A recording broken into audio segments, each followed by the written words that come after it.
اور وہ سچائی ہے کیا؟ وہ سچائی یہ ہے کہ یسوع مسیح جس پر ہم ایمان لائے ہیں، نہ صرف وہ ہمیں نجات دیتا ہے بلکہ اس نے ہمارے تحفظ کا، ہماری حفاظت کا ذمہ بھی لیا ہے۔ آمین۔ اور ذمہ جو لیا ہے وہ کچھ دیر کا نہیں ہے، بلکہ اس نے ابدی تحفظ کا ہم سے وعدہ کیا۔ وہ ان تمام لوگوں کو ابدی تحفظ دیتا ہے جو اس پر ایمان لاتے ہیں۔ آمین۔ یاد رکھیے گا،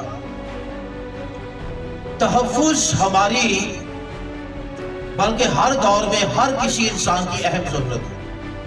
گھر سے نکلتے وقت بھی ہمیں تحفظ چاہیے، کاروبار میں بھی ہمیں تحفظ چاہیے، اور رات کو سوتے ہوئے بھی ہمیں تحفظ چاہیے۔ یہ ہم سب کی اہم ضرورت ہے، اور اس کے لیے ہم بہت سے جتن کرتے ہیں۔ ذرا غور سے سنیے گا، پھر آپ کو آگے بات سمجھ میں آئے گی۔ جب کسی ڈیلیوری ہوتی ہے عورت کو، تو تحفظ کے لیے چھری سرانے تھلے، سمجھ آ رہی ہے؟ چھری کیوں رکھتے ہیں سرانے تھلے؟ تحفظ۔ چھری سے ہم خود کو کیا کرتے ہیں؟ تحفظ دیتے ہیں۔ جندرا بھی باڑ لیتے ہیں سرانے تھلے۔ جے اگر کوئی بیٹی تھوڑی ایماندار ہو، سمجھدار ہو، کہے یہ نہیں تو ساسر رہتے ہیں، نہیں پتہ ہے جو کسی آنی تحفظ کے لیے یہ سب کچھ کرتے ہیں۔ کوئی نہ کوئی ڈوری دروازے پر لٹکا دیتے ہیں، کوئی نہ کوئی اور ٹوٹکا کر لیتے ہیں، اور یہ کیوں کرتے ہیں؟ تحفظ کے لیے۔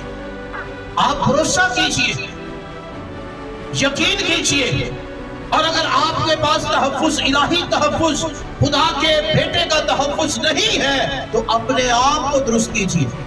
نہ تو دشمن چاقو سے ڈرتا ہے، نہ دشمن جو ہے کسی اور ٹونے سے ڈرتا ہے، نہ کسی ایٹمی ہتھیار سے ڈرتا ہے، نہ کسی اور وجہ سے ڈرتا ہے۔ یاد رکھیے گا کہ اگر آپ نے تحفظ کے لیے یہ سارا کچھ کیا ہے تو بھی یاد رکھیے گا کہ آپ ان چیزوں سے خود کو سیف نہیں رکھ پائے گا، کیونکہ دشمن ان طاقتوں سے بہت زیادہ طاقتور ہے۔ آمین۔